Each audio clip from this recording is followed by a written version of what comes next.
sesión del Pleno del Congreso, que se prolongó por varias horas. Además, finalmente decidió la inhabilitación y la suspensión de dos magistrados, de dos miembros de la Junta Nacional de Justicia, Aldo Vázquez e Inés Tello.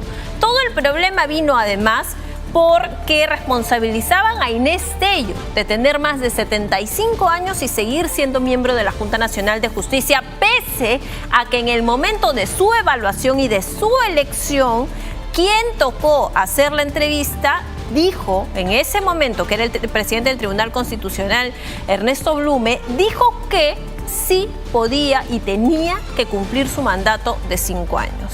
Bueno, ayer el Congreso de la República decidió finalmente inhabilitarlos, destituirlos, tanto a ella como a Aldo Vázquez, pero en una votación bastante extraña también, porque primero no fue exitosa la votación con Aldo Vázquez, es decir, no alcanzó los votos para su inhabilitación.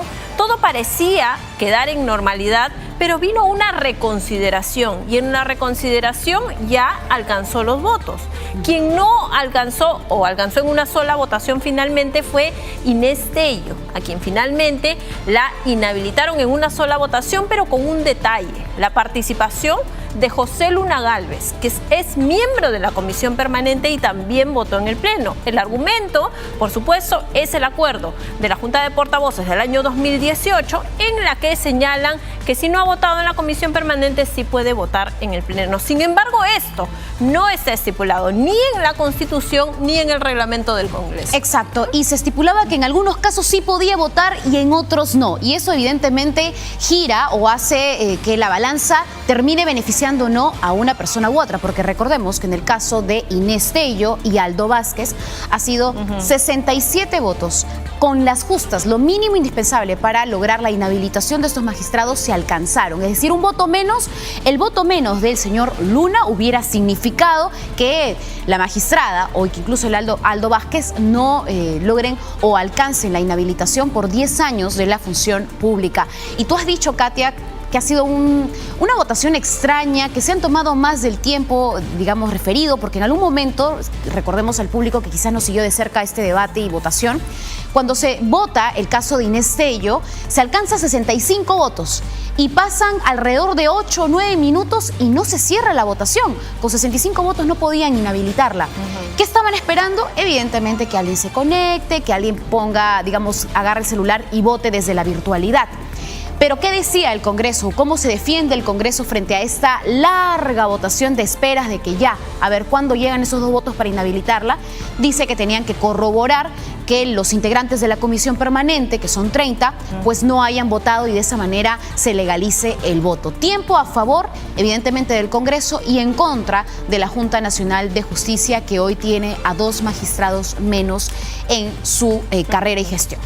Y vamos a ver qué va a pasar, porque hay 7 magistrados titulares y 7 suplentes. La idea es que los suplentes pasen a ser titulares y que por los suplentes ingresen los accesitarios o quienes estaban detrás en la relación o en el proceso, además que tuvieron en la Junta Nacional de Justicia. Cuando renunció Henry Ávila, se hablaba ya de la incorporación de Javier Siles, porque era el siguiente que había obtenido el puntaje después de los titulares y después de los suplentes.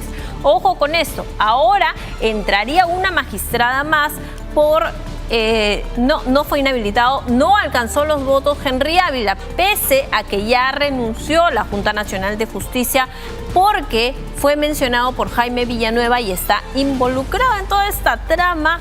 Una supuesta conversación que tuvo con el exministro de Justicia, Félix Chero, respecto al pedido de favores que habría tenido sobre una empresa que él patrocinaba, una empresa china. Él decidió renunciar a la Junta Nacional de Justicia, finalmente dio un paso al costado, era miembro titular, fue en algún momento presidente de la Junta Nacional de Justicia y eso aparentemente lo ha salvado de la inhabilitación, porque el Pleno del Congreso finalmente no hizo alcanzar los votos para su destitución y de su inhabilitación. Lo cierto es que él ya no pertenece a la Junta Nacional de Justicia, pero sí puede ejercer cargo público en cualquier otra entidad del Estado, a diferencia de Aldo Vázquez y de Inés Tello, porque a ellos los han inhabilitado también por 10 años. Pero a propósito de lo que explicabas, Cari, sobre José Luna Gálvez, ¿qué ha dicho hoy el congresista sobre este tema de por qué votó en el Pleno, si es miembro de la Comisión Permanente, si es cierto que no puede votar porque no votó en la Comisión Permanente y sí podía votar, pero la Constitución lo dice así. La Constitución señala que la votación en el Pleno para una acusación constitucional no puede tener a los miembros de la Comisión Permanente votando. Exacto, y es lo que ha sucedido. Vamos a escuchar en todo caso los argumentos que esgrime el señor José Luna sobre su votación en el Pleno, pese a que la Constitución bien dice que no están autorizados los integrantes de la Comisión Permanente. Por parte de la doctora Inés Tello respecto a su participación en la votación precisamente que la ha llevado por la inhabilitación. Ha presentado un recurso también. Me parece bien, puede presentar lo que considere, ¿no? Pero es que en la Comisión Permanente se inscriben 60 personas, titular y suplente. Y por la hermenéutica parlamentaria y el reglamento, 30 son excluidos, 30. Entonces solamente 100 pueden votar. Esa es la... Entonces, ¿no se justifica el reclamo de la magistrada Inés Tello? La magistrada Inés Tello no conoce la hermenéutica parlamentaria de hace más de 30 años que se usa esto. De los 60 que se inscriben en la Comisión Permanente, máximo 30 no van a votar, no pueden votar. Pero en algunos casos, dentro de esta votación se veía que usted votó y en otros no, lo hacía uno de los suplentes. Eso quiere decir que cuando un suplente vota, él automáticamente ya está formando parte de los 30 y el titular que quedó, eso pasa a ser congresista y puede votar. Eso se ha usado hace 30 años. Congresista, pero ¿qué pasó? ¿Por qué en algunos sí votó usted y por qué en otros no? Porque todo se votó el mismo día en la Comisión Permanente. La ausencia de su voto en algunos casos. Bueno, sé que posiblemente ha estado haciendo otra cosa, ¿no? Pero no... Pero usted no recuerda que estuvo... No es muy importante por el que tenía que... ¿No recuerda en ese momento que estuvo? No me acuerdo, tengo tantas cosas que hacer, estoy más preocupado en las 4 UIT, cómo consigo sacar las 4 UIT, que es otra cosa. Pero para mí, yo le digo una reflexión. Para mí todo esto se ha armado porque la señora debía haber renunciado y no había nada, no pasaba nada y todos tranquilos. Miren cómo se ha levantado una polvadera y hemos perdido. Debemos dedicarnos a conseguir las 4 UIT, a reactivar la economía. Ahí debemos estar dando porque nos está ganando eso. Precisamente por eso legales le preocupa al congresista. Precisamente por eso declaraciones del congresista.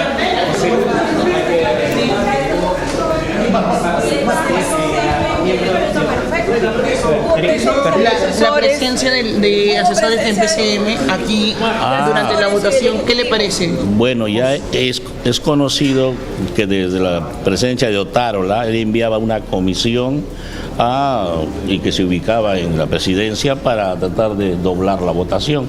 Eso lo han hecho siempre y ahora también lo hicieron y fue denunciado ahí por la congresista. Han ejercido. ¿Saben ustedes con quién se han reunido? ¿A usted no conversaron? No, conmigo... No han pedido conversar con usted. Ejercido presión congresista. ¿Con quiénes habrían ejercido? Yo no soy pasible de ninguna presión. Tengo una consulta respecto a su votación, porque si era un tema tan importante, ¿por qué no priorizar su voto teniendo en cuenta de que ahora le está dando la excusa perfecta a la defensa de la señora Inés Tello? ¿No se puede entender como una votación de alguna manera arreglada para poder lograr este resultado con la Junta? Cada uno vota como cree que debe votar. Eso es congresista, pero le está dando la excusa a la defensa. Claro, el argumento es ahí, Cari, el congresista no tiene mandato imperativo, entonces cada uno vota como debe votar. Pero ahí el congresista José Luna, y nos olvidamos creo un poco de esto, no creo que haya sido presionado. ¿Por qué? Porque él sí fue uno de los primeros opositores a que se destituya al ex Consejo Nacional de la Magistratura, porque él era aparentemente, y tiene una investigación por ello, parte de todo este entramado que había para incorporar a los representantes de las universidades particulares, representantes de las universidades nacionales, que era como antes se conformaba el Consejo Nacional de la Magistratura. Bueno, esta institución finalmente fue eliminada y se creó la Junta Nacional de Justicia ya en el año 2018. El año 2020 entró en funciones rápidamente. El congresista Luna fue uno de los primeros opositores de ello. Y hoy dice, bueno, hay que lo trata como si fuera un tema menor, lo que ha significado la salida de 2 magistrados de la Junta Nacional de Justicia. Y precisa, ¿no? Pero ¿y por qué votó por una elección y por otras no? Ah, bueno, lo que pasa es que seguramente estaba en otras cosas, estaba... No me acuerdo, dice, no me acuerdo. O sea, no sabía dónde estaba. En realidad, eso es increíble porque estamos hablando de la institucionalidad de este país que se encuentra en una crisis política bastante dura desde hace varios años y que se trate así como si fuera pues cualquier cosa, que bueno, vamos a ver cómo vote y si pude y si no pude, realmente deja mucho que desear. Y bueno, enfatiza pues y saca su bandera, que es durante estos últimos meses el tema del retiro de la AFP. Pero claro, realmente las 4 UIT, ¿no? Mira cómo trata de dibujar su discurso diciendo, es que yo estoy más preocupado en eso, ¿no? No me acuerdo cómo voté bien en la comisión permanente, no me acuerdo bien, pero es que estoy preocupado porque haya retiro de AFP de 4 UITs. Que es justamente un tema que lo entienden más muchas personas, porque la Junta Nacional de Justicia quizás es un tema bastante técnico de lo que se ha debatido, y bueno, evidentemente hay muchas familias que en estos momentos están cruzando dedos para que se retire la AFP, y eso pues es más popular hablar de eso que de otros temas. Y bueno, el señor Luna tiene su discurso, por supuesto, en la que trata de desviar los intereses y la atención sobre otros temas, y lo ha hecho con el tema del retiro de la AFP. Y a propósito de lo que estábamos hablando y de lo que interviene el congresista José Luna respecto a que si tenía que votar o no en la comisión permanente, José Chevasco, que ha sido en algún momento oficial mayor del Congreso de la República, nos ha dado su opinión sobre esta situación. Él reconoce, ojo, que este acuerdo del año 2018 de la Junta de Portavoces, en la que se señala que los miembros de la comisión permanente que no votaron en la comisión permanente sí pueden votar en el Pleno, él reconoce que esto debió ser incorporado en el reglamento del Congreso para no contradecir además la Constitución, porque si vemos cuál es el rango de ley, es la Constitución Política del Perú la que está sobre ellos. Y después el reglamento del Congreso, que también tiene rango de ley, y luego un acuerdo. Lo que han hecho es respetar este acuerdo de abajo, pero no la Constitución y no el reglamento del Congreso, porque tampoco lo especifica. Así que, ¿te parece si escuchamos a José Chevasco? A ver lo que nos dijo. Mira, todo nace desde el año 2018, no es un tema de ahorita. La Junta de Portavoces en el año 2018 tiene que interpretar lo siguiente. Cuando la Constitución dice que los miembros de la Comisión Permanente no votan, correcto, es lo que dice la Constitución y lo repite el reglamento. Pero lo que no establece la norma es el tema de los suplentes. Hay tantos suplentes como miembros de la Comisión Permanente. Entonces, ¿qué dice el acuerdo de portavoces? Dice, si nosotros interpretamos que la Comisión Permanente está compuesta también por los suplentes, ya no serían 30 los miembros de la Comisión Permanente. Serían 56. No estamos contando a los suplentes de la mesa directiva, que ellos no tienen suplentes. Entonces, 56 menos 130 son 74. Cuando se aplica el cálculo de los 2/3 para poder inhabilitar o destituir, o se aplica el cálculo de mitad más 1 del número legal, luego de hacer la resta, estaría el Congreso inhabilitando a altos funcionarios con 49 votos y estaría denunciando a los funcionarios ante el Poder Judicial con 38 votos. Entonces el voto sería muy reducido. Entonces, ¿qué hace la Junta de Portavoces? Dice lo siguiente, ok, para poder cumplir con el número de 30, que es el número de miembros de la Comisión Permanente, vamos a habilitar lo siguiente. Si un suplente vota en la Comisión Permanente, el titular puede hacerlo en el Pleno, de manera de incrementar el número de votos para inhabilitar, suspender o denunciar. De lo contrario, el número sería muy reducido. Este acuerdo vige en el Parlamento desde el año 2018. Ya han venido repitiéndose en los diferentes procesos de denuncias constitucionales e inhabilitaciones, en los procedimientos que hemos conocido desde esa época, ¿no?